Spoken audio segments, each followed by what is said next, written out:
Good day, and welcome to 5 Minutes Bible Stories, where we dissect, digest, and understand the Word of God.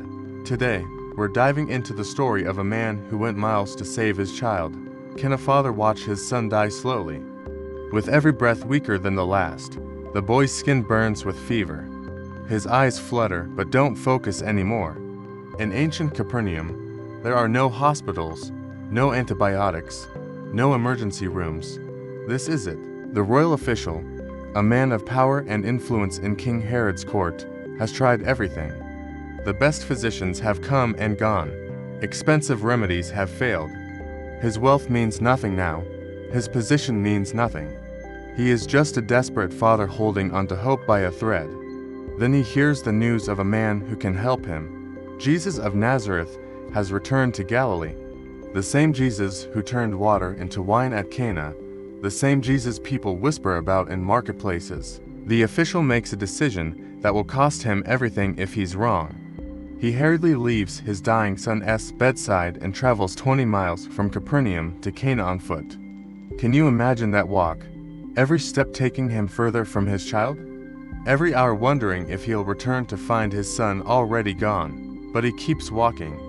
When he finally reaches Jesus, he doesn't care who's watching. This powerful man begs. He pleads. He humbles himself completely. "Come down to Capernaum before my child dies," he says. His voice cracks with desperation. The crowd watches this royal official, this man of status, reduced to tears. What happens next will test everything he believes about faith. Jesus looks at him and says something unexpected. "Unless you people see signs and wonders, you will never believe." It sounds harsh. It sounds like rejection. The official's heart must have dropped. Is Jesus refusing to help? Has he walked 20 miles for nothing? The official doesn't argue with Jesus. He doesn't defend himself or get offended. He just repeats his plea with even more urgency. "Sir, come down before my child dies." Think about that moment. Jesus has just challenged the crowd's need for miracles. The official could have felt insulted, could have turned away in pride. But when your child is dying, pride doesn't matter. Status doesn't matter. Only one thing matters: getting help. This is a man who commands servants, who walks in royal circles, who is accustomed to respect and immediate obedience. Now he's begging a traveling teacher from Nazareth. The crowd is still watching. His reputation is on the line. Back in Capernaum, his son's condition worsens. The servants gather around the boy's bed. His mother holds his small hand. They pray. They wait. They wonder where the father has gone. Will he return in time? The hours drag on with agonizing slowness. Meanwhile in Cana, Jesus finally responds to the official's plea. But what he says is not what anyone expects. "Go," Jesus tells him. "Your son will live." Only that. No dramatic gesture. No journey to Capernaum. No laying on of hands. Just 5 words. "Go, your son will live." Now the official faces an impossible choice. Does he demand that Jesus come with him? Does he insist on proof? Does he argue that a dying child needs more than words spoken from 20 miles away? His son could be taking his last breath right now. Every second counts. What would you do in that moment? Trust words you cannot verify or demand visible action. The official makes his choice. He believes. Without seeing his son healed, without any evidence, without Jesus even moving from where he stands, the official turns around. He starts the long walk home, faith without proof, trust without guarantee. The official walks back toward Capernaum. 20 miles stretches before him again. The sun beats down, his feet ache. His mind races with questions. What if Jesus was wrong? What if this was all a terrible mistake? What if he's walking home to bury his son? He has no proof, no miracle he witnessed with his own eyes. Nothing but 5 words spoken by a man he just met. "Go, your son will live." He replays those words over and over.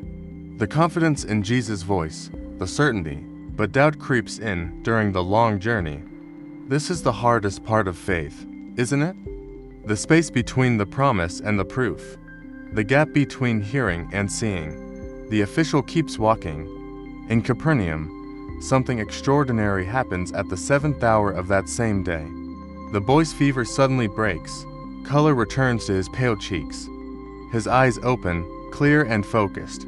He asks for water, then food. The servants stare in amazement. His mother weeps with relief and joy.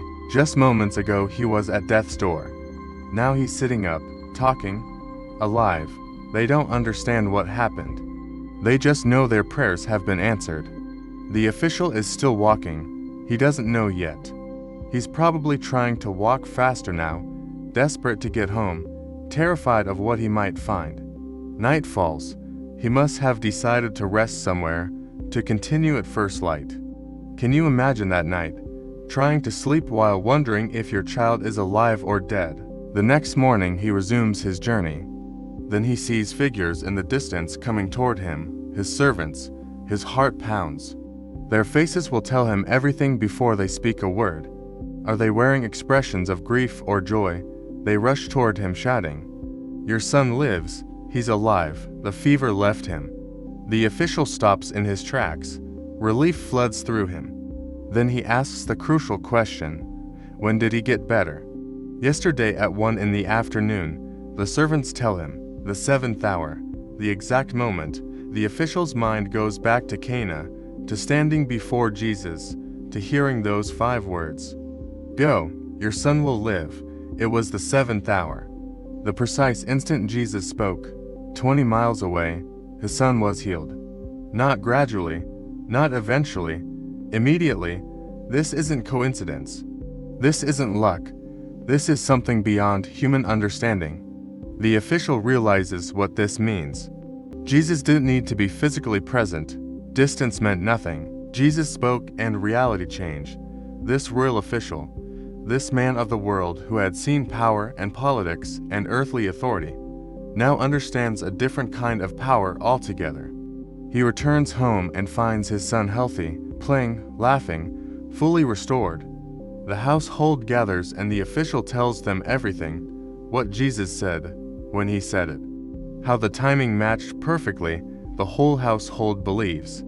Not just the official, but his entire family and servants. One man's faith becomes a catalyst for many.